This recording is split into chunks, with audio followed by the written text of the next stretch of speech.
अगर आप एक एआई एजेंट बना रहे हो और आपने उसमें एलएलएम को कनेक्ट करा दिया और आपको ये 5 एआई एजेंट की मेमोरी के बारे में नहीं पता, तो आपका एक एआई एजेंट है इंटेलिजेंट एजेंट नहीं बन सकता। तो आपको ये 5 एआई एजेंट की मेमोरी के बारे में पता होना चाहिए। Number 1, short term memory. Short term memory में क्या होता है कि आपके एजेंट के साथ जो भी यूजर है चैट कर रहा है, ठीक है, करंट कन्वर्सेशन में जितनी भी उसने चैट करी है, तो उसके कॉन्टेक्स्ट को याद करके रखता है शॉर्ट टर्म मेमोरी में। And second is long term memory. Long term memory में क्या होता है कि आपने अपने एजेंट के साथ में किसी यूजर ने 2 दिन पहले, 3 दिन पहले, ठीक है, जितनी भी चैट करी, जितनी भी कन्वर्सेशन उसके साथ में हुई, तो उसमें जो भी इंफॉर्मेशन थी, यूजफुल इंफॉर्मेशन, उस चीज को याद करके रखता है। मान लो कि आपने उस एजेंट के बारे में, एजेंट को आपने बताया अपने बारे में, मान लो कि मेरा नेम ये है, मैं ये चीज सीख रहा हूँ, मैं ये चीज कर रहा हूँ, तो उसमें से जितनी भी यूजफुल इंफॉर्मेशन है उस चीज को याद करके रखता है। मान लो कि आपको याद, नेम को याद कर लेगा, आपने ये जो चीज करना चाहते हो उस चीज को याद कर लेगा, तो वहां से यूजफुल इंफॉर्मेशन को याद करके रखता है long term memory. And third is episodic memory. Episodic memory में क्या होता है कि जो भी आपका एआई एजेंट है ना,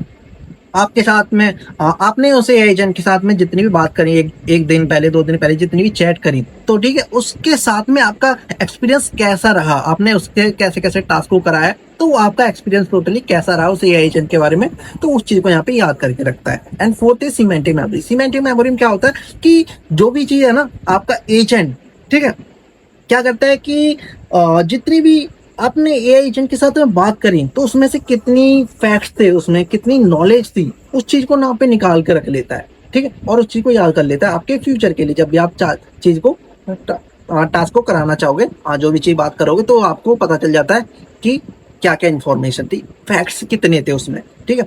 और फिफ्थ है प्रोसीड्यूरल मेमोरी। प्रोसीड्यूरल मेमोरी में क्या होता है कि आपके एआई एजेंट के साथ में आपने उस एजेंट से कैसे कैसे टास्क को परफॉर्म कराया, कैसे कैसे बात करी, कैसे कैसे टास्क को आप कराना चाहते थे उससे, कैसे फॉर्मेट में उस चीज को कराना चाहते थे, वो सारी चीज को आप याद करके रख लेता है। एंड फिर वो बताता है कि अब मेरे को किसी भी टास्क को कैसे परफॉर्म कराना है। मान लो कि आप उससे चाहते थे, मेरे को इस चीज को, टास्क को करना है, इस फॉर्मेट में होना चाहिए, ये चीज नहीं करनी चाहिए, मेरे को बुलेट्स नहीं चाहिए, इमोजीज नहीं चाहिए कंटेंट में, तो वो सारी चीज को जब भी आप उससे टास्क को कराओगे, तो वो चीज को याद करके रखेगा, उस चीज को कि मेरे को ऐसे कराना है, इस चीज, इस फॉर्मेट में ये चीज चाहता था, ठीक है। तो वो सारी चीज को यहाँ पे याद करके रखा प्रोसीडर में कि टास्क को कैसे कराना है। तो ये सारी मेमोरी है जो कि आपको पता होना चाहिए। और भी बहुत सारी मेमोरीज होती हैं, ठीक है, तो ये आपको मस्ट पता होनी चाहिए।